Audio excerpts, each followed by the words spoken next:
हा बोला. तुम्ही दिल्लीत आलेला आहात, 3 दिवस थांबणार आहात. काही कालपासून भेटी झालेल्या आहे. कुठल्या कुठल्या विषयावरती भेटी झालेल्या काही विषय? आता तुमच्याशी पण झालेली आहे, त्याच्यामुळे तुमच्याबरोबर काय चर्चा झाली ती तुम्ही पण आत्ता आपण बोलणार आहोत अधिकृत. साहजिकच आहे, लोकसभा निवडणुकीनंतर मी दिल्लीमध्ये आलेलो नव्हतो, त्याच्यामुळे माझे खासदार तर मला घरी येऊन भेटतच असतात.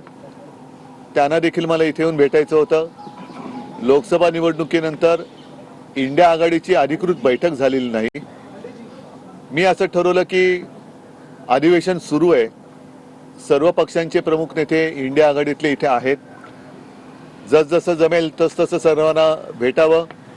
लोकसभेच्या निवडणुकीच्या निकालाच्या पार्श्वभूमीवरती पुढे आपण आणखीन कसं जाऊ शकतो त्याच्यावरती एक साधक बाधक चर्चा करावी.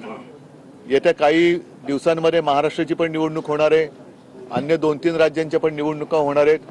तर त्याही बाबतीत एक इंडिया आघाडी म्हणून एकसंधपणाने आपण लढायला पाहिजे आणि मग एकमेकांचं सहकार्य आपण कसं घेऊ शकतो याच्यावरती सुद्धा एक चर्चा होण्याची आवश्यकता आहे असं मला वाटलं. तुम्ही दिल्लीत आलेला आहात, बांगलादेशमध्ये परिस्थिती त्यानंतर पंतप्रधान शेख हसीना या अजूनही दिल्लीमध्ये म्हणजे भारतातच नाही, त्यांच्या भेटीची काही मी ठरवलेली नाही वेळ.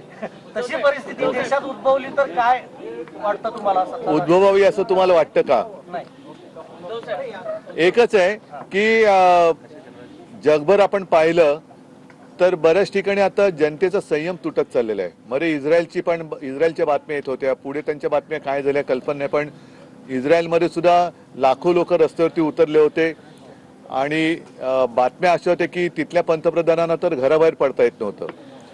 आता बांगलादेशमध्ये तशी परिस्थिती झाली, मध्ये लंकेमध्ये झाली.